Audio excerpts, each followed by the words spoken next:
User registration tutorial के तीसरे भाग में आपका स्वागत है। इस भाग में हम उन सब की मौजूदगी की जांच करने जा रहे हैं जिनकी हमने पिछले भाग में चर्चा की थी। जल्दी से संक्षेप में दोहराते हैं जो हमने पिछले भाग में किया था।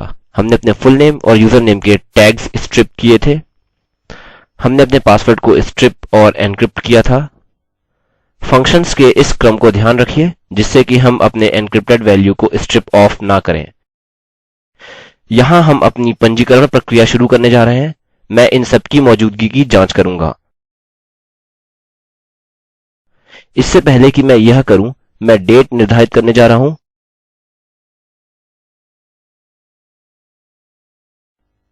अब यह डेट फंक्शन इस्तेमाल कर रहा है। अंदर हमारे पास वर्ष के लिए y है, महीने के लिए m है और दिनांक के लिए d है। 4 अंक के वर्ष के लिए यह बड़ा Y है। यदि हम छोटा y इस्तेमाल करते हैं हमारे पास 2 अंक का वर्ष होगा। अतः अभी मेरे डेटाबेस में मेरे पास पहले मेरा वर्ष है, फिर मेरा महीना और मेरा दिन, और यह हाइफन से अलग अलग हैं। यहाँ जब हम अपने डेटाबेस में जाते हैं आप यह देख सकते हैं और यूजर्स में एक वैल्यू प्रविष्ट करें। हम देख सकते हैं कि दिनांक उल्लिखित फॉर्मेट में है। यहाँ यदि हम इस तरह का फंक्शन इस्तेमाल करते हैं, जब मैं आज का दिन क्लिक करता हूँ आप यहाँ देख सकते हैं कि हमें वर्ष एक 4 अंक फॉर्मेट में मिलता है और हमारा महीना यहाँ और हमारा दिन यहाँ हाइफन्स से अलग अलग हैं। यह हमारे डेटाबेस के अंदर इस संरचना में समायोजित हो गया है। ठीक है, अतः इफ सबमिट, फिर हमें मौजूदगी के जांच की आवश्यकता है। मैं यहाँ एक टिप्पणी जोड़ूंगा, चेक फॉर एक्जिस्टेंस।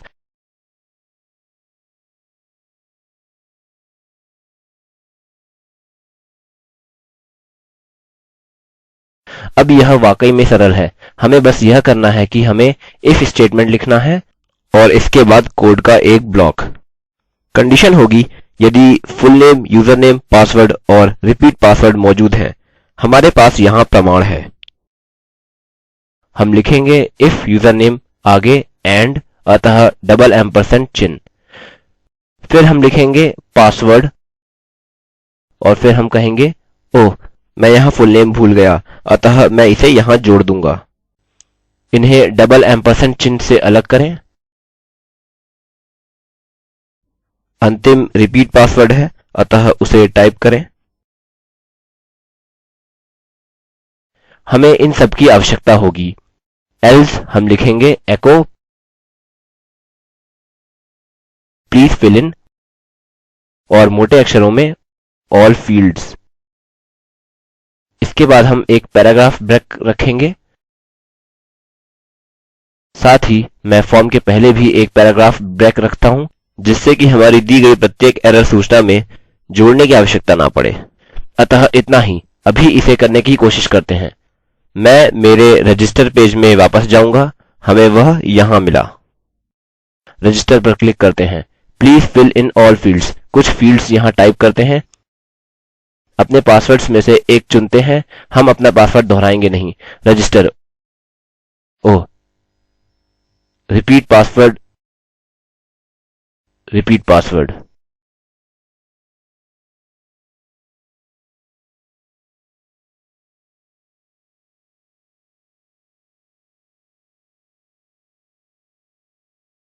इस समय इसके कार्य न करने का कारण है कि एक MD5 वैल्यू कुछ नहीं, टेक्स्ट के MD5 स्ट्रिंग के बराबर है। टेक्स्ट की एक एन्क्रिप्टेड स्ट्रिंग।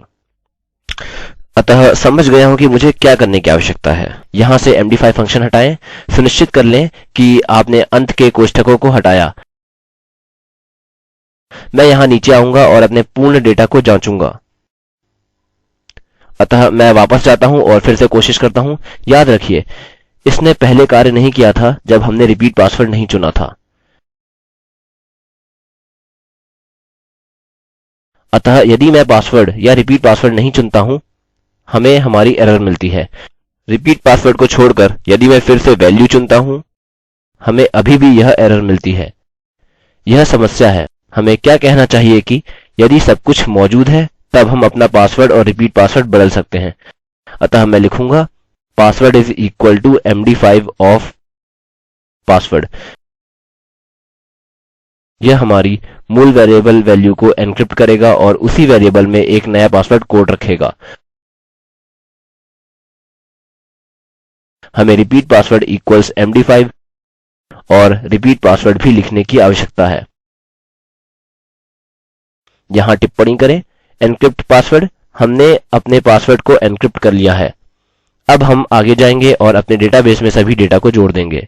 मैं यह करने जा रहा हूँ क्योंकि हमें हमारा डेटा मिल गया है जो पंजीकरण के लिए जा रहा है। हम प्रत्येक डेटा के लिए एक अधिकतम सीमा निर्धारित करने जा रहे हैं जो कि इनपुट है।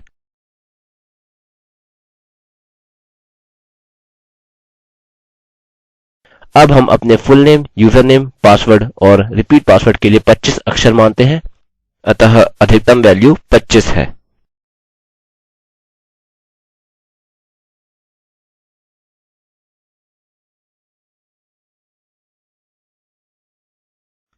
अतः मैं लिखूंगा यदि यूजर नेम की स्ट्रिंग लंबाई 25 से लंबी या बड़ी है,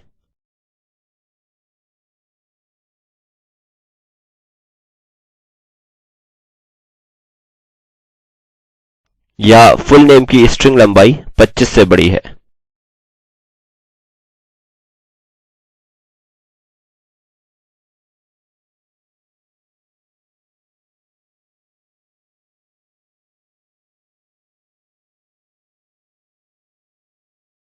इन्हें अलग अलग करके देखते हैं और लिखते हैं यदि आपके यूजर नेम या फुल नेम की लंबाई बहुत अधिक है। मैं इसे ठीक से रखता हूँ। यदि इनमें से प्रत्येक वैल्यू 25 से ज्यादा या 25 से बड़ी है, हम इन वैल्यूज को एको करेंगे यूजर नेम और नो लिखकर। मैं लिखता हूँ max limit for user name और फुल नेम आर 25 कैरेक्टर्स।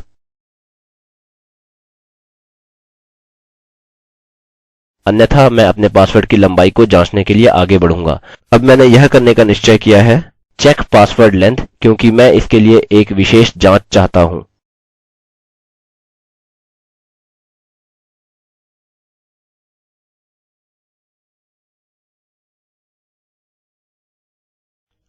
मैं लिखता हूं यदि मेरे पासवर्ड की स्ट्रिंग लंबाई 25 से अधिक है या स्ट्रिंग लेंथ नहीं, इससे छुटकारा पाते हैं, एल्स से छुटकारा पाते हैं। पहली जांच मैं यह करना चाहता हूं कि देखना चाहता हूं कि यदि मेरे पासवर्ड्स मेल खाते हैं। मैं लिखता हूं if password equals to repeat password, तो कोड के बड़े ब्लॉक के साथ जारी रहें, अन्यथा यूजर को एको करें your passwords do not match. ठीक है, अतः आप यहाँ टाइप कर सकते हैं और हम अपने अक्षर की लंबाई की जांच जारी रख सकते हैं। अब यूजर नेम और फुल नेम के अक्षर की लंबाई को जांचने के लिए अतः चेक चार length of user name and full name, और यह होगा जो हमने पहले बोला था if user name is greater than 25। बल्कि यदि इस फंक्शन में इस्तेमाल स्ट्रिंग लंबाई 25 से बड़ी है या फुल नेम की स्ट्रिंग लंबाई 25 से अधिक है,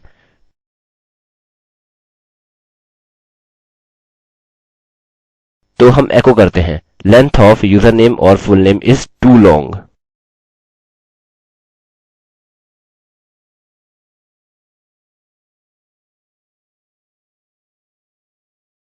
अतः केवल इसे सरल रखने के लिए और दूसरे प्रकार से हम लिखेंगे चेक पासवर्ड लेंथ।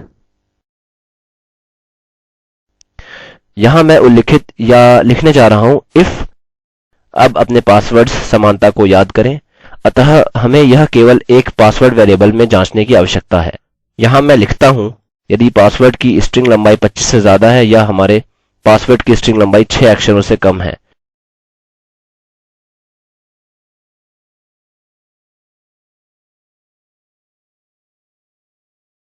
तो हम एक एरर एको करेंगे जो कहता है password must be between 6 and 25 characters. यह निश्चित ही कार्य करेगा। हम इस चर्चा को अपने अगले ट्यूटोरियल में जारी रखेंगे। इससे पहले मैं केवल इसे एक एल्स स्टेटमेंट के साथ समाप्त करता हूं। अतः अन्यथा हम लिखेंगे रजिस्टर द यूजर।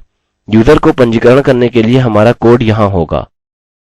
अगले ट्यूटोरियल में हम जाँचेंगे और सीखेंगे कि यूज़र को पंजीकृत कैसे करें और हम अपना कोड यहाँ उस ट्यूटोरियल में रखेंगे।